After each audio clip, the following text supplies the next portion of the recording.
আমাদেরকে সব সময় আল্লাহর কাছে দোয়া করতে হবে, আল্লাহর কাছে চাইতে হবে। কারণ আমরা সব সময় আল্লাহর দয়ার মুহতাজ। আমরা দোয়া করলে আমাদের লাভ, আমরা দোয়া না করলে আমাদের ক্ষতি। আমাদের দোয়া করা না করার সাথে আল্লাহ সুবহানাহু ওয়া তাআলার লাভ ক্ষতির কোনো সম্পর্ক নেই। আমরা দোয়া করলে আল্লাহর লাভ হবে, আমরা দোয়া না করলে আল্লাহর ক্ষতি হবে, এরকম কোনো বিষয় নেই। আল্লাহ তাআলা কোরআন মাজিদের সূরা ফুরকানের ৭৭ নম্বর আয়াতে বলতেছেন, কুল মা ইয়াবাউ বিকুম রাব্বি লাউলা দুআউকুম। আল্লাহ বলছে, আমার হাবিব আপনি বলে দিন, মানুষদেরকে আপনি বলে দিন, রব্বি মা ইয়াবাউ বিকুম রব্বি, আমার রবের কোনো পরোয়া নেই, লাউলা দুআউকুম, যদি তোমরা দোয়া না করো। তোমরা দোয়া না করলে আমার রবের কোনো পরোয়া নাই। মানে তোমরা যদি দুনিয়ার মানুষেরা তোমরা যদি দোয়া না করো, এটার কারণে আমার আল্লাহর কোনো ক্ষতি হয়ে যাবে, এমন কোনো কিছু নয়। তোমরা দোয়া করলে আল্লাহর কোনো লাভ নাই, তোমরা দোয়া না করলে আবার আল্লাহর কোনো ক্ষতি নাই। তা আল্লাহ বলছেন, হাবিব আপনি সবাইকে বলে দেন যে তাদের দোয়ার ব্যাপারে আমার কোনো পরোয়া নাই, তারা দোয়া করলো আমার কি, না করলো আমার কি। তাহলে দোয়া করতে হবে মূলত আমাদের নিজেদের কল্যাণে, নিজেদের স্বার্থে, নিজেদের লাভের জন্যে। কারণ আমরা যখন কোনো সমস্যার সম্মুখীন হই, আমরা যখন বিপদে পড়ি, তখন আমরা ডাকি। আমরা কাকে ডাকি? আল্লাহকে ডাকি।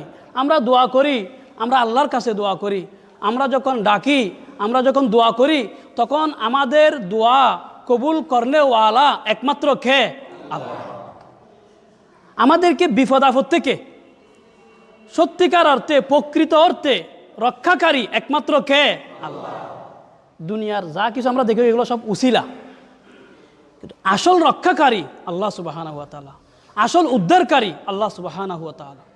আল্লাহ তাআলা বলতেছেন, আম্মাই ইউজিবুল মুত্তাররা ইযা দাআহু ওয়া ইয়াকশিফুস সু। যখন কোনো মানুষ সমস্যার সম্মুখীন হয়, কোনো মানুষ বিপদের সম্মুখীন হয়, বিপদে পড়ে, সমস্যায় পড়ে, মানুষ যখন ডাকে, আহ্বান করে, দোয়া করে, তখন এই দোয়ার সাড়াদানকারী একমাত্র আল্লাহ। এই দোয়ার পরিপ্রেক্ষিতে বান্দাকে বিপদ থেকে উদ্ধারকারী, বান্দাকে সমস্যা থেকে মুক্তিদানকারী একমাত্র আল্লাহ সুবহানাহু ওয়া তাআলা। এই জন্যে আমাদেরকে সবসময় আল্লাহর কাছে দোয়া করতে হবে, আল্লাহকে ডাকতে হবে।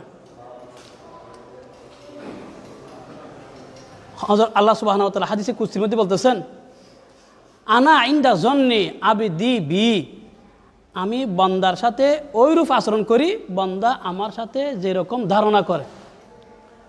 বান্দা আমার সাথে যেরকম ধারণা করে, আমি বান্দার সাথে ওই রকম আচরণ করি। বান্দা যদি মনে করে আমার এই বিপদ আপদ থেকে একমাত্র আমাকে রক্ষা করবেন কে? আল্লাহ, আমাকে উদ্ধার করবেন আল্লাহ, এই ধারণা নিয়ে যখন বান্দা আল্লাহর কাছে চাইবে, আল্লাহকে বলবে, তখন আল্লাহ বলেন আমি বান্দার সাথে ওই রকম আচরণ করব। ও আনা মাহু ইজা দাআনি, আর বান্দা যখন আমাকে ডাকে আমি বান্দার সাথে থাকি। বান্দা যখন আল্লাহর কাছে দোয়া করে, আল্লাহ বলতেছেন তখন আমি বান্দার সাথে থাকি, কারণ দোয়াকে আল্লাহ খুব বেশি পছন্দ করেন। রাসূলুল্লাহ সাল্লাল্লাহু আলাইহি ওয়াসাল্লাম বলেন, সালুল্লাহ মিন ফাদলি, ও আমার উম্মতেরা তোমরা আল্লাহর কাছে আল্লাহর মেহেরবানি তালাশ করো, আল্লাহর কাছে আল্লাহর মেহেরবানি কামনা করা। ফাইনাল্লাহ ইউহিব্বু আন ইউসআলা, কারণ আল্লাহ পছন্দ করেন বান্দা যেন আল্লাহর কাছে চায়। বান্দা আল্লাহর কাছে চাওয়া, বান্দার চাওয়াকে আল্লাহ খুব পছন্দ করেন। বান্দা আল্লাহর কাছে চাইলে আল্লাহ খুশি হন। এজন্য তোমরা আল্লাহর কাছে চাও। ও আফজলুল ইবাদতি ইন্তিজারুল ফরজ, আর বিপদে আপদে দুরবস্থার সময় আল্লাহর কাছে দোয়া করে সুদিন আসার অপেক্ষায় ধৈর্য ধারণ করা, এটি সর্বোত্তম ইবাদত। তাহলে এই হাদিসের মধ্যে নবীজি আমাদেরকে আল্লাহর কাছে চাওয়ার জন্য উদ্বুদ্ধ করেছেন এবং বলেছেন আল্লাহর কাছে চাইলে আল্লাহ খুশি হন। আল্লাহর কাছে চাইলে আল্লাহ খুশি হন, আল্লাহ চাওয়াটাকে বেশি পছন্দ করেন। তাই আমরা আল্লাহর কাছে বেশি বেশি চাইব। কখন চাইব? বিপদে পড়লে, মুসিবতে পড়লে না, আমরা সব সময় চাইব। আমরা আল্লাহর কাছে দুঃখের দিনেও চাইব, আবার সুখের দিনেও চাইব, বরং সুখের দিনে আরো বেশি করে চাইব। কারণ রাসূলুল্লাহ সাল্লাল্লাহু আলাইহি ওয়াসাল্লাম বলেন, মান সাররাহু আন ইয়াস্তাজিবাল্লাহু লাহু ইনদা শাদাইদি ওয়াল কুরাব ফালইউকসিরিদ দুআ ফির রাহা। নবীজি বলতেছেন, যে ব্যক্তি এটা চায় যে আল্লাহ তাআলা তার বিপদের দিনে, তার সংকটের দিনে, তার দুরবস্থার সময় আল্লাহ তার দোয়া কবুল করুক, এটা যে ব্যক্তি চায় সে যেন তার সুখের দিনে, তার সচ্ছলতার দিনে যেন সে বেশি বেশি আল্লাহর কাছে দোয়া করে। আপনি যখন সুখের দিনে আল্লাহর কাছে বেশি বেশি দোয়া করবেন, তো বিপদে পড়ে যখন আল্লাহ দোয়া করবেন, আল্লাহর কাছে দোয়া করবেন, আল্লাহ তাআলা এই দোয়া তাড়াতাড়ি কবুল করবেন। এজন্য সুখে দুঃখে, সচ্ছলতায় অসচ্ছলতায় সবসময় আল্লাহর কাছে বেশি থেকে বেশি দোয়ার অভ্যাস করা। আমরা আল্লাহর কাছে বেশি বেশি দোয়া করব। আল্লাহর কাছে দোয়া করার কিছু আদব রয়েছে, যে আদবগুলি বজায় রেখে আল্লাহর কাছে দোয়া করলে আল্লাহ তাআলা ওই দোয়া কবুল করার সম্ভাবনা সবচাইতে বেশি। এজন্য আমরা দোয়ার সময় আদবগুলি রক্ষা করব। আমি কয়েকটি আদবের কথা আপনাদের সামনে তুলে ধরতে চাই। দোয়ার মধ্যে একটি বড় আদব হলো, এক নম্বরে দোয়ার মধ্যে আল্লাহর প্রশংসা করা। দোয়ার মধ্যে রাসূলুল্লাহ সাল্লাল্লাহু আলাইহি ওয়াসাল্লামের উপর দরুদ পেশ করা।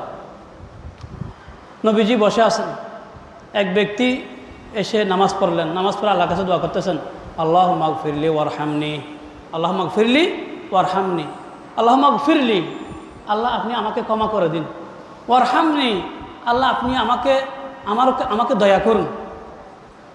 তখন নবীজি বলতেছেন, আজিলতা আইয়ুহাল মুসল্লি, ও নামাজি, ও নামাজি, তুমি তো তাড়াহুড়া করেছো, দোয়া করতে গিয়ে তুমি তাড়াহুড়া করেছো।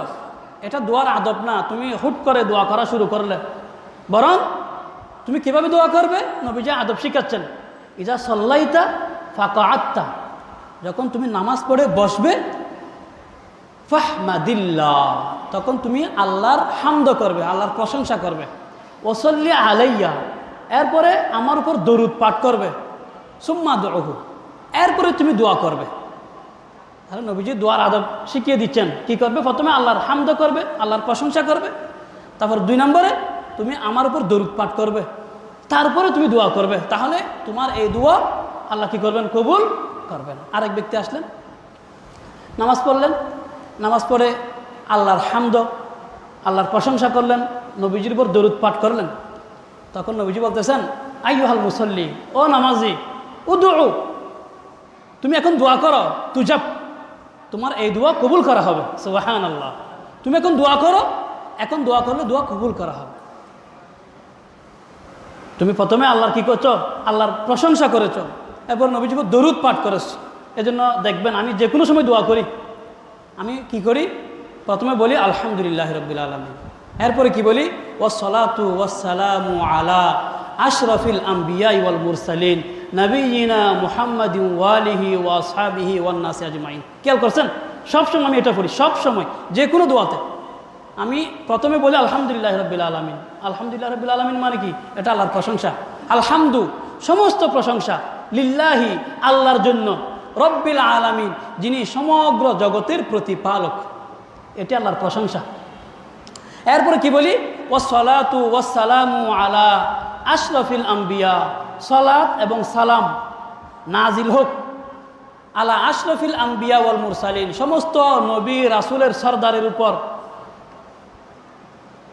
নবিয়িনা মুহাম্মাদিন ওয়া আলিহি ওয়া আসহাবিহি ওয়ান নাস আজমাইন। নবিয়িনা, যিনি আমাদের নবী, মুহাম্মদ, যিনি, যার নাম মুহাম্মদ সাল্লাল্লাহু আলাইহি সাল্লাম, ওনার পরিবারবর্গের উপর, ওনার সাহাবায়ে কেরাম সকলের উপর আল্লাহর পক্ষ থেকে সালাত এবং সালাম নাজিল হোক। এই এতটুকু, এটা হলো দরুদ শরীফ।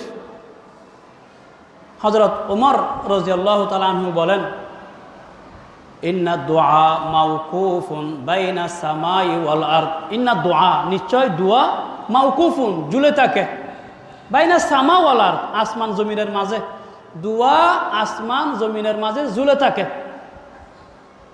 লা ইয়াসআদু মিনহু শাই, দুআর কোনো কিছু উপরে উঠে না। হাত্তা তুসাল্লিয়া আলা নবিয়িক সাল্লাল্লাহু আলাইহি ওয়াসাল্লাম, যতক্ষণ না তুমি তোমার নবী সাল্লাল্লাহু আলাইহি ওয়াসাল্লামের উপর কি পাঠ করো? দরুদ পাঠ করো। নবীজির উপর যতক্ষণ পর্যন্ত দরুদ পাঠ করা হয় না, ততক্ষণ পর্যন্ত দুআ আসমান জমিনের মাঝে ঝুলে থাকে, দুআ উপরে উঠে না। এজন্য সবসময় দুআর মুনাজাতের মধ্যে আল্লাহর প্রশংসা করবেন, নবীজির দরুদ পাঠ করবেন। আমরা শুরু করতে আল্লাহর প্রশংসা করি, নবীজির দরুদ পাঠ করি, শেষেও আমরা আবার দরুদ পাঠ করি, বলি না? ওয়াসাল্লাল্লাহু তাআলা আলা খায়রি খালকিহি মুহাম্মাদিন ওয়া আলিহি ওয়া আসহাবিহি ওয়ান নাসি আজমাইন। এই যে শেষে বলি, এটা দরুদ। শুরুতে দরুদ, শেষেও দরুদ। দরুদ দিয়ে মোহর মেরে দিয়েছেন। আল্লাহ তাআলা এই দোয়া বেশি কবুল করেন। আমাদের অনেক ভাইরা বলে, বদনাম করে আমাদের না, আমরা দরুদ পাঠ করি না। এগুলা তাদের মন গড়া সমালোচনা, আল্লাহর কাছে জবাব দিতে হবে। আমরা সদা সর্বদা দরুদ পাঠ করি, আলহামদুলিল্লাহ। আমরা দরুদ ছাড়া কোনো দোয়াই করি না। দরুদ পাঠ করা ছাড়া কোনো দোয়াই করি না। কোনোদিন কোনো দোয়া দেখবেন না দরুদ পাঠ করা ছাড়া আমরা করেছি, আলহামদুলিল্লাহ। তো 1 নম্বর আদব হলো দোয়ার মধ্যে আল্লাহর প্রশংসা করা, নবীজির দরুদ পাঠ করা। এটা শিখে নেবেন। এরপরে মাঝখানে আপনি যা যা ইচ্ছা আরবিতে বাংলাতে আল্লাহর কাছে দোয়া করেন। 2 নম্বর দোয়ার মধ্যে আদব হলো আল্লাহর কাছে দৃঢ়তার সাথে দোয়া করা, দৃঢ় বিশ্বাসের সাথে দোয়া করা, পূর্ণ মনোযোগের সাথে দোয়া করা, বিনয়ের সাথে দোয়া করা, আল্লাহর কাছে আশা নিয়ে দোয়া করা, ভয়ের সাথে দোয়া করা। এগুলো দোয়ার আদব। আপনি আল্লাহকে বলেন যে, আল্লাহ, আপনার যদি ইচ্ছা হয় আপনি আমাকে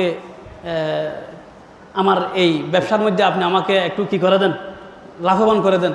আপনার যদি ইচ্ছা হয় আপনি আমাকে মাফ করে দেন, এরকম বলবেন না। ইচ্ছা হয় এরকম বলবেন না, আল্লাহ আপনি আমাকে মাফ করে দেন, আল্লাহ আপনি আমাকে মাফ করে দেন, আল্লাহ আপনি আমাকে মাফ করে দেন। আরে আল্লাহ তো আল্লাহর ইচ্ছাই করবেন। আল্লাহকে তো কেউ বাধ্য করতে পারে না। আল্লাহকে বাধ্য করার কেউ আছে? কেউ নাই। আল্লাহ তো এমনিতে দিবেন আল্লাহর ইচ্ছা হলে, এটা আল্লাহর ইচ্ছা। কিন্তু আমার চাওয়াটা তো এরকম হবে না।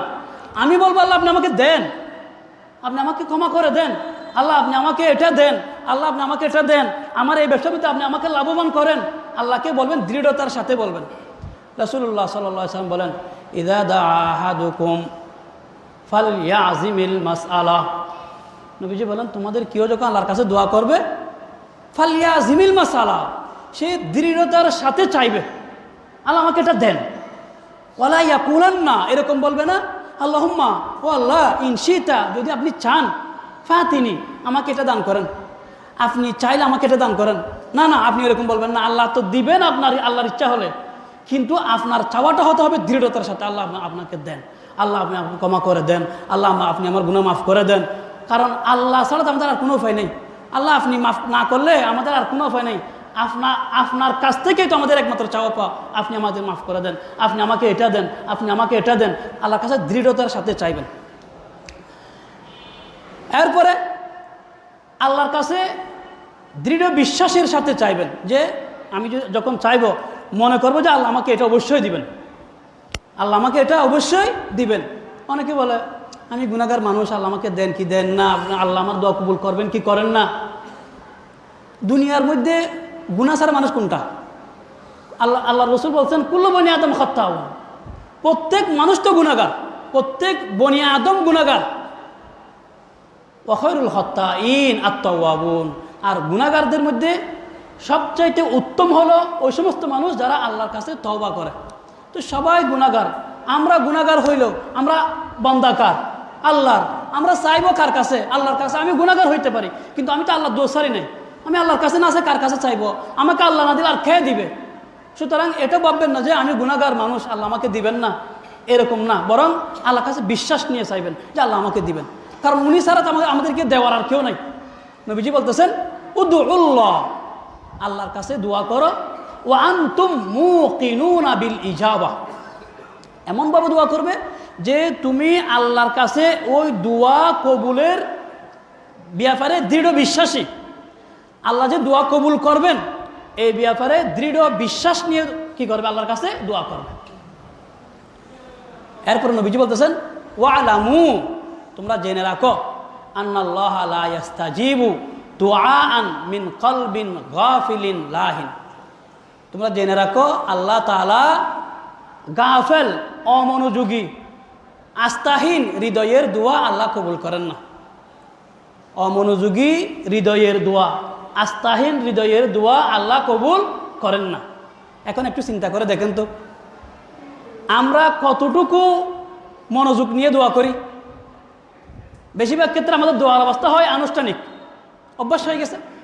রব্বানা আতিনা ফিদ দুনিয়া হাসানাহ ওয়া ফিল আখিরাতি হাসানাহ বিরহমাতিকা ইয়া আরহামার রাহিমিন, চলে গেছে।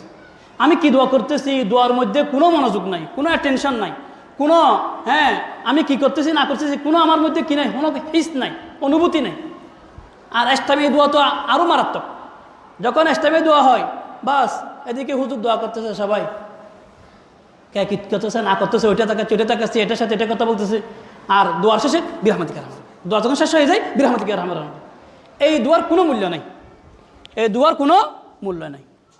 দেখবেন কোনো আগ্দ হয়েছে, আগ্দের মধ্যে আগ্দের পরে যখন এই নতুন বর এবং কনের জন্য আমরা দোয়া করতেছি, তখন আমরা কি করি, ওই সময় আমরা নাস্তা বিতরণ করি। এটা দোয়াকে কি করা, অবমূল্যায়ন করা। দোয়া করা মানে কি, বান্দার সাথে আল্লাহর সাথে একটা গভীর কানেকশন। মানে আমরা আল্লাহর কাছে চাচ্ছি, আমাদের পূর্ণ মনোযোগ কার দিকে, আল্লাহর দিকে। আর ওখানে নাস্তা বিলানো মানে আমাদের এই মনোযোগকে সামান্য একটা নাস্তার প্যাকেটের দিকে নিয়ে আসা। যে মনোযোগটা থাকার কথা কার দিকে, আল্লাহর দিকে, ওই নাস্তা দিয়ে মনোযোগটা নিয়ে আসা হচ্ছে কোন দিকে, একটা নাস্তার প্যাকেটের দিকে। আমাদের মনোযোগটা একটা নাস্তার প্যাকেটের কাছে কি হয়ে যাচ্ছে, বিলীন হয়ে যাচ্ছে। এটা বেয়াদবি শামিল। এই জন্য বলবেন হুজুর একটু রাখেন, আমরা আগে নাস্তা দিয়ে দিই, তাহলে দোয়াটা বন্ধ থাকবে, আগে নাস্তা দিয়ে দিবেন। অথবা আপনারা দোয়ার পরে নাস্তা দিবেন। যদি মনে করেন যে আপনাদের নাস্তা কম, মানুষ বেশি হয়ে যাবে, তাহলে গেট বন্ধ করে দিবেন।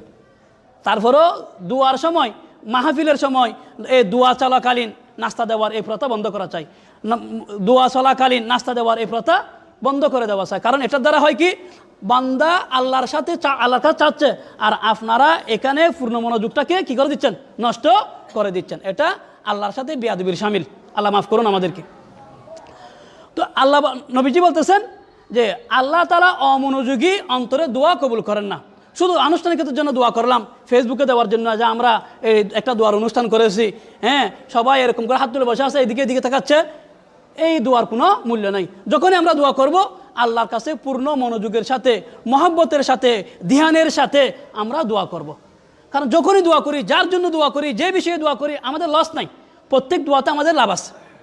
তো আমরা এখলাসের সাথে, মনোযোগের সাথে আমরা দোয়া করব, বিনয়ের সাথে দোয়া করব, একদম নরম হয়ে, নম্রভাবে, ভদ্রভাবে আল্লাহর কাছে আমরা দোয়া করব। আল্লাহ তাআলা বলেন উদউ রাব্বাকুম তাদাররুআন ওয়া খুফিয়া, তোমরা আল্লাহর কাছে দোয়া করো তাদাররুআন, বিনয়ের সাথে, বিনয়ের সাথে, ওয়া খুফিয়া, এবং নীরবে নীরবে। বেশিরভাগ যখন নিজে দোয়া করবেন একদম নীরবে নীরবে দোয়া করবেন, নীরবে নীরবে, গোপনে গোপনে আল্লাহর কাছে দোয়া করবেন। এটা হলো আসল দোয়া।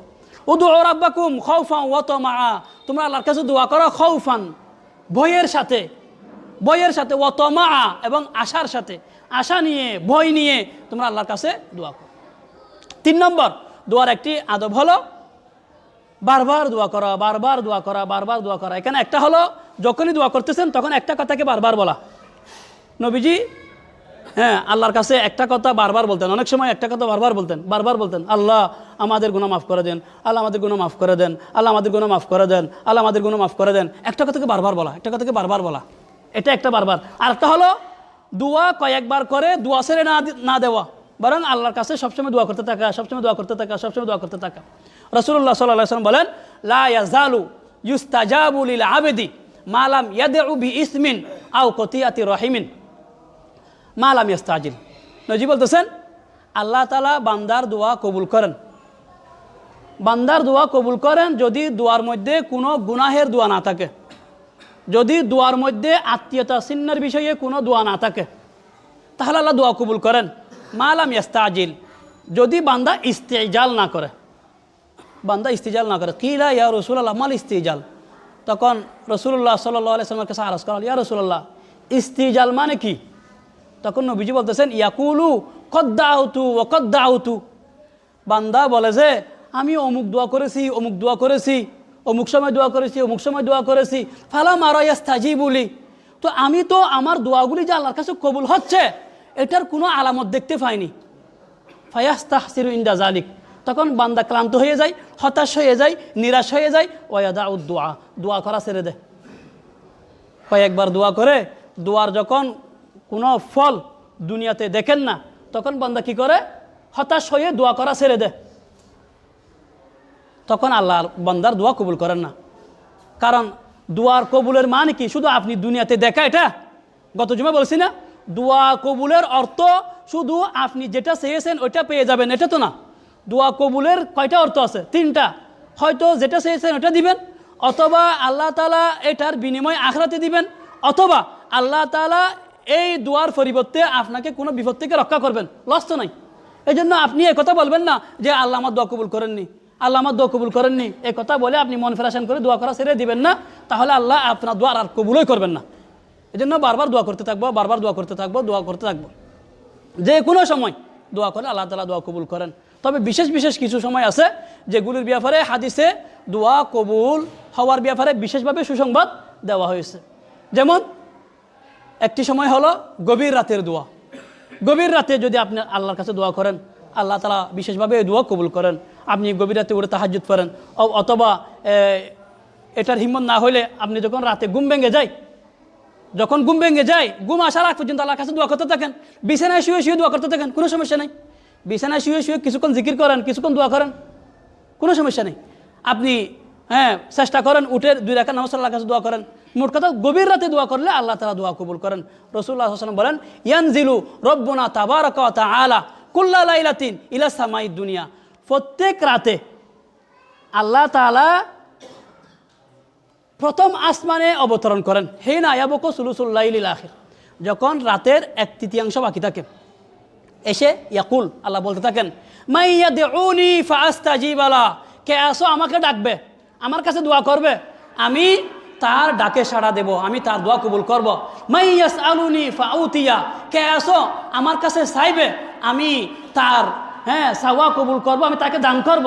মাই ইয়াস্তাগফিরুনি ফাআগফির লা। কে আসো যে আমার কাছে গুনাহ মাফ চাইবে, আমি তাকে গুনাহ মাফ করে দেব। সুবহানাল্লাহ। গভীর রাতে এসে আল্লাহ তাআলা বান্দাকে ডেকে ডেকে এই কথাগুলি বলেন। বান্দা যদি ওই সময় আল্লাহর কাছে চাই, আল্লাহ তাআলা বান্দার ওই চাওয়াটাকে আল্লাহ কবুল করে নেন। সুবহানাল্লাহ। এই জন্য আমরা গভীর রাতে আল্লাহর কাছে চাইব। উঠে নামাজ পড়ে চাওয়ার চেষ্টা করব। অন্তত যদি ঘুম ভেঙে যায়, অলসতার কারণে উঠতে না পারলে যখনই ঘুম ভাঙে তখনই আমি আল্লাহর কাছে দোয়া করব, তখনই আল্লাহর কিছু জিকির আজকার করব, তখনই আমি ঘুম আসার আগ পর্যন্ত আল্লাহর কাছে দোয়া করতে থাকবো। 1 নম্বর। 2 নম্বর, আজান একামতের মাঝখানে দোয়া কবুল হয়। রাসূলুল্লাহ সাল্লাল্লাহু আলাইহি ওয়াসাল্লাম বলেন, লা ইউরাদ্দু দুআ বাইনাল আযান ওয়াল ইকামা। আজান এবং একামতের মাঝখানে দোয়া ফেরত দেওয়া হয় না। আজান একামতের মাঝখানে দোয়া ফেরত দেওয়া হয় না। এজন্য আজান একামতের মাঝখানে আমরা আল্লাহর কাছে বেশি বেশি দোয়া করার অভ্যাস করব। বিশেষ করে আজান যখন চলে, আজানের জবাব দেব। আজান শেষ হলে আমরা কি করব? দরুদ পাঠ করব। দরুদ পাঠ করব। আজান যখন চলে তখন আজানের জবাব দেব। আজানের জবাব আজান যেরকম এরকম, শুধু হাইয়া আলাস সালাহ, হাইয়া আলাল ফালাহ, এখানে কি বলবো? লা হাওলা ওয়ালা কুওয়াতা ইল্লা বিল্লাহ। আর বাকিগুলো আজান মুয়াজ্জিন যেরকম বলে আপনি এরকম বলবেন, আল্লাহু আকবার আল্লাহু আকবার, আপনিও বলবেন আল্লাহু আকবার আল্লাহু আকবার। আশহাদু আল্লা ইলাহা ইল্লাল্লাহ, আপনিও বলবেন আশহাদু আল্লা ইলাহা ইল্লাল্লাহ। আশহাদু আন্না মুহাম্মাদার রাসূলুল্লাহ, আপনিও বলবেন আশহাদু আন্না মুহাম্মাদার রাসূলুল্লাহ। হাইয়া আলাস সালাহ যখন বলবে তখন বলবেন লা হাওলা ওয়ালা কুওয়াতা ইল্লা বিল্লাহ। হাইয়া আলাল ফালাহ বললে তখন বলবেন লা হাওলা ওয়ালা কুওয়াতা ইল্লা বিল্লাহ। আমাদের অনেক ভাইরা যখন আশহাদু আন্না মুহাম্মাদার রাসূলুল্লাহ বলে তখন কি করে? এরকম করে। এগুলো মন গড়া, এগুলোর সাথে শরীয়তের কোনো শরীয়ত আপনি মন গড়া এগুলোর কোনো মূল্য নেই। শরীয়তে যেরকম সেরকম করেন। হাদিসের মধ্যে কি আছে আপনি দেখেন। হাদিসের মধ্যে আছে আজান মুয়াজ্জিন যেরকম বলো তুমি এরকম বলো। তো এখানে নবীজির নাম আসছে, দরুদ শরীফ পড়ে ওরা এখানে। এটা করবেন আজান শেষ হওয়ার পরে আপনি দরুদ শরীফ পড়েন, সাল্লাল্লাহু আলাইহি ওয়াসাল্লাম, সাল্লাল্লাহু আলাইহি ওয়াসাল্লাম, দরুদ শরীফ পাঠ করেন। এরপরে আজানের দোয়া পড়েন। এরপরে আজান একামতের মাঝখানে যে কোনো সময় আপনার যা ইচ্ছা তা আপনি আল্লাহর কাছে দোয়া করেন। আল্লাহ তাআলা আযান ইকামতের মাঝখানের দোয়া বিশেষভাবে কবুল করেন। এরপরে 3 নম্বর, সিজদার অবস্থায় আল্লাহ তাআলা বিশেষভাবে দোয়া কবুল করেন। বান্দা যখন সিজদা অবস্থায় থাকে, রাসূল সাল্লাল্লাহু আলাইহি ওয়াসাল্লাম বলেন, আকরাবু মা ইয়াকুনুল আবদু মির রাব্বিহি ওয়া হুয়া সাজিদুন ফালিকসিদ দুআ। নবীজি বলতেছেন, বান্দা আল্লাহর সবচাইতে বেশি নিকটবর্তী হয় ওই সময় যখন বান্দা সিজদায় থাকে। বান্দা যখন সিজদায় যায় তখন বান্দা আল্লাহর সবচেয়ে বেশি নিকটবর্তী হয়। নবীজি বলতেছেন ফালিকসিদ দুআ, সুতরাং তোমরা সিজদার অবস্থায় আল্লাহর কাছে বেশি বেশি দোয়া করো। ফরজ নামাজ যেভাবে আছে ওভাবে পড়বেন। নফল নামাজে যে কোনো রুকনে, বিশেষ করে সিজদার অবস্থায় আপনি আল্লাহর কাছে বেশি বেশি দোয়া করেন। দোয়া করবেন কি, এই আরবি যে দোয়াগুলি আছে ওই দোয়াগুলি পড়বেন, আরবি দোয়াগুলি পড়েন। হ্যাঁ, বলে হুজুর আমি যে এটা চাচ্ছি ওটা তো আমি আরবিতে বলতে পারবো না। আপনি ওটা বলতে পারবেন না, আপনার ওই দোয়াটাকে কি করে, ওই দোয়াটার অর্থ প্রকাশ করে এরকম দোয়া আছে না, রব্বানা আতিনা ফিদ দুনিয়া যদি বলেন, রব্বানা আতিনা ফিদ দুনিয়া হাসানা ও ফিল আখিরাতি হাসানা। হ্যাঁ, রব্বানা ও আমার রব, আতিনা ফিদ দুনিয়া হাসানা, আমাকে দুনিয়ার কল্যাণ দান করুন, ও ফিল আখিরাতি হাসানা, আখিরাতের কল্যাণ দান করুন। তো দুনিয়ার কল্যাণ বলতে এখানে সব কিছু আছে না। হ্যাঁ, এখানে বেশি অর্থবোধক যে দোয়াগুলি আছে, আপনার ওই যে উদ্দেশ্য, ওই উদ্দেশ্যকে অন্তরে নিয়ে ওই দোয়াগুলি পড়েন। হাদিসের মধ্যে আছে, কানা রাসূলুল্লাহ সাল্লাল্লাহু আলাইহি ওয়াসাল্লাম ইয়াস্তাহিব্বুল জাওয়ামিয়া মিনাদ দোয়া। নবীজি জামে দোয়াগুলি পছন্দ করতেন। জামে দোয়া মানে যে দোয়াগুলিতে শব্দ কম অর্থ বেশি। যেমন এখন যেটা বলছি, রব্বানা আতিনা ফিদ দুনিয়া হাসানা ওয়া ফিল আখিরাতি হাসানা, আল্লাহ দুনিয়ার কল্যাণ দান করুন, আখিরাতের কল্যাণ দান করুন। শব্দ কম অর্থ অনেক বেশি। এখানে দুনিয়ার কল্যাণ বলতে সব কিছু আছে না, কেন ভিতরে আল্লাহর কাছে আরবি দোয়াগুলি পড়বেন, আরবি দোয়া যেগুলো জানেন এগুলো বলবেন। আর নামাজের বাইরে সিজদায় পড়ে আপনি যদি দোয়া করেন, তাহলে এখানে আরবিতে বাংলাতে যা ইচ্ছা তা দোয়া করেন, মন ভরে দোয়া করেন, লম্বা সময় ধরে 5 মিনিট 10 মিনিট 15 মিনিট 20 মিনিট আল্লাহর কাছে এক নাগারে মনোযোগ দিয়ে দোয়া করতে থাকেন। তাহলে 2 নম্বর সিজদা অবস্থায়। 3 নম্বর, সিজদা অবস্থায় আল্লাহ দোয়া বেশি কবুল করেন। 4 নম্বর, কোনো অসুস্থ ব্যক্তির নিকটে দোয়া করলে, কোনো মুর্দা ব্যক্তির নিকটে দোয়া করলে আল্লাহ তাআলা ওইভাবে বেশি কবুল করেন। রাসূলুল্লাহ সাল্লাল্লাহু আলাইহি ওয়াসাল্লাম বলেন, ইজা হাদারতুমুল মারিদা আবিল মাইয়িত, ইজা হাদারতুম, যখন তোমরা উপস্থিত হও, আল মরিস, মরিস মানে অসুস্থ ব্যক্তি, কোনো অসুস্থ ব্যক্তির কাছে যখন তোমরা যাবে, আবিল মাইয়িত অথবা কোনো মইয়তের কাছে যখন তোমরা যাবে, ফাকুলু খাইরান, তখন তোমরা ভালো কথা বলো, ভালো বিষয়ে আলোচনা করো। ফাইনাল মালাইকা ইউআমিনুনা আলা মা তাকুলুন, কেননা আল মালাইকা, মালাইকা মানে কি, ফেরেশতা, কেননা ফেরেশতারা ইউআমিনুনা আলা মা তাকুলুন, ওই সময় তোমরা যা কিছু বলো ওই সমস্ত কথার উপর আমিন আমিন বলতে থাকে। সুবহানাল্লাহ। তো আপনি যখন অসুস্থ ব্যক্তির নিকটে গিয়ে দোয়া করবেন, আপনি অসুস্থ ব্যক্তির জন্য দোয়া করেন, নিজের জন্য দোয়া করেন। হ্যাঁ, আল্লাহ আপনাকে আমাদের সবাইকে আল্লাহ শিফা দান করুন, এরকম বলছেন, তাহলে এখানে আপনার এই দোয়ার উপর ফেরেশতারা কি বলতেছে, আমিন আমিন বলতেছে। আপনি মুর্দার ব্যাপারে বললেন যে আল্লাহ আপনাকে মাফ করুন, আমাদেরকেও মাফ করুন, আল্লাহ আপনার এবং আমাদের সকলের জীবনের সমস্ত গুনাহগুলি মাফ করে দিন, আল্লাহ আপনাকে জান্নাতবাসী করুন, আমাদেরকেও জান্নাতবাসী করুন। তাহলে এই আপনার এই দোয়ার উপর ফেরেশতারা আমিন আমিন বলতে থাকবে। এই সময় আল্লাহ তাআলা দোয়া বেশি কবুল করেন। আমরা এই সময় বেশি বেশি দোয়া করার অভ্যাস করব। আর একটি বিশেষ দোয়া হলো ফরজ নামাজের পরে। ফরজ নামাজের পরে আল্লাহ তাআলা দোয়া কবুল করেন। রাসূলুল্লাহ সাল্লাল্লাহু আলাইহি ওয়াসাল্লামের কাছে আরজ করলেন, ইয়া রাসূলুল্লাহ আইয়ুদ দুআই আসমা, আল্লাহ তাআলা কোন দোয়া বেশি কবুল করেন? তখন রাসূলুল্লাহ সাল্লাল্লাহু আলাইহি ওয়াসাল্লাম বলেন, জাওফাল লাইলিল আখির। 1 নম্বর গভীর রাতের দোয়া, 2 নম্বর ও দুবুরাস সালাওয়াতিল মাকতুবাত, ফরজ নামাজের পরে যে দোয়া করা হয় ওই দোয়া। ফরজ নামাজের পরে দোয়া করলে আল্লাহ তাআলা বেশি দোয়া কবুল করেন।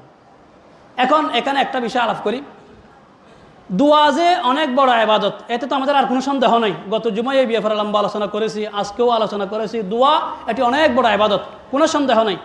এবং ফরজ নামাজের পরে দোয়া করলে আল্লাহ তাআলা দোয়া কবুল করেন, এটাও একদম সহিহ হাদিস। এখন যেটা বলছে এটা সহিহ হাদিস, সহিহ হাদিসের মধ্যে আছে, কোনো সন্দেহ নেই। তাহলে দোয়ার মধ্যে কোনো সন্দেহ নাই। ফরজ নামাজের পরে দোয়া করলে আল্লাহ যে দোয়া কবুল করেন, এটা হাদিসের মধ্যে সুস্পষ্টভাবে আছে, এতে কোনো সন্দেহ নেই। একটা ছোট্ট বিষয় আছে, ফরজ নামাজের পরে ইজতেমাইভাবে দোয়া করা, ইমাম সাহেব মুসল্লিদেরকে নিয়ে দোয়া করা, এই ব্যাপারে দুইটা মত আছে। কিছু মানুষ এটার পক্ষে, কিছু মানুষ বিপক্ষে। যেমন ধরেন আমাদের পাশে বেলাহান মসজিদ আছে না, আমাদের বেলাহান মসজিদের ইমাম সাহেব হুজুর ফরজ নামাজের পরে ইমাম সাহেব এবং মুসল্লি সবাই মিলে ইজতেমাই দোয়াটা উনি বন্ধ করে দিয়েছে। তো এটা ওনার ব্যক্তিগত মত না, আসলে এটার পক্ষে বিপক্ষে আছে।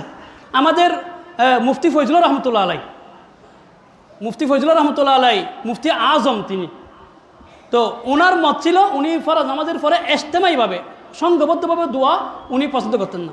আবার আমাদের ফটিয়া মাদ্রাসা বলেন, মুজার মাদ্রাসা বলেন, আমাদের এদিকের সমস্ত মাদারেস এবং আমাদের বড় বড় ওলামায়ে কেরাম, মুরব্বিয়ানে দ্বীন সবাই এই দোয়াকে পছন্দ করেন এবং আমরা এটাকে মুস্তাহাব বলি, আমরা নিয়মিত দোয়া করি। এই ক্ষেত্রে আমাদেরকে বাড়াবাড়ি এবং সারাসারির মাঝখানে থাকতে হবে। এই দোয়া ক্ষেত্রে 1 নম্বর, আমরা এই দোয়া কেন করি? কারণ দোয়া তো বড় ইবাদত, এতে কোনো সন্দেহ নেই। 2 নম্বর, ফরজ নামাজের পরে দোয়া করলে আল্লাহ দোয়া বেশি কবুল করেন, এটা হাদিসের মধ্যে আছে। 3 নম্বর, একটা হাদিসের মধ্যে আছে, নবীজি বলেছেন লা ইয়াজতামিউ মালাউন ফায়াদউ বাদুহুম, যদি কিছু মানুষ একত্রিত হয়, ফায়াদউ বাদুহুম, তাদের মধ্যে থেকে কোনো একজনে দোয়া করে, ও ইউআমিনু সাইরুহুম, আর বাকি সবাই আমিন আমিন বলে, ইল্লা আজাবাহুমুল্লাহ, এই দোয়া আল্লাহ কবুল করেন। সুবহানাল্লাহ। তো ফরজ নামাজের সময় ওইটা হয় না, অনেক মানুষ একত্রিত হয়, এখানে ইমাম সাহেব একজনে দোয়া করেন, বাকিরা সবাই আমিন আমিন বলেন। তো নবীজি বলেছেন এরকম একদল মানুষের মধ্যে একজনা দোয়া করলে বাকিরা আমিন আমিন বললে আল্লাহ তাআলা দোয়া বেশি কী করেন? কবুল করেন। আর একটি কথা, নবীজি যখন দোয়ার অনেক ফজিলত বর্ণনা করেছেন, ফরজ নামাজের পরে দোয়া কবুল হয় এটাও বলেছেন। তো নবীজি ফরজ নামাজের পরে দোয়া করেছেন না করেননি? তাহলে নবীজি ফরজ নামাজের পরে দোয়া করেছেন। তো নবী যখন দোয়া করেছেন তখন সাহাবায়ে কেরাম দোয়া না করে বসে আছেন? দোয়া করেছেন। এই বিষয়গুলিকে সামনে রেখে আমরা বলি ফরজ নামাজের পরে দোয়া করাটা মুস্তাহাব, ফরজ নামাজের পরে দোয়া করাটা মুস্তাহাব। তবে যদি কেউ ফরজ নামাজের পরে যে দোয়া, এই দোয়াটাকে যদি নামাজের অংশ মনে করে তাহলে কি হবে? বেদাত। ফরজ নামাজের পরে যে দোয়া, এই দোয়াটাকে জরুরি মনে করে, করতে হবে মনে করে, না করলে সমস্যা হবে মনে করে, ইমাম সাহেব যদি ফরজ নামাজের পরে দোয়া না করে চলা যায়, ইমাম সাহেব যদি সমালোচনা করেন, এখন যদি এই ইমাম সাহেব কেন করেন না, অন্যায় করেছেন এরকম মনে করেন, তাহলে কি হবে? তখন বেদাত হয়ে যাবে। এটা কি করলে আমরা বলি মুস্তাহাব, ভালো কাজ, কিন্তু যদি এটাকে জরুরি মনে করে তখন কি হবে? বেদাত হবে। ফরজ নামাজের পরে দোয়া করলে আল্লাহ তাআলা দোয়া কবুল করেন। আল্লাহ তাআলা আমাদেরকে বেশি বেশি দোয়া করার এবং যে সমস্ত সময়ে দোয়া করা আল্লাহ বেশি বেশি কবুল করেন, এই সমস্ত সময়ে আল্লাহ বেশি বেশি দোয়া করার তৌফিক দান করুন। ওয়া আখিরু দাওয়ানা আলহামদুলিল্লাহি রাব্বিল আলামিন। যারা সুন্নাত পড়েন সুন্নাত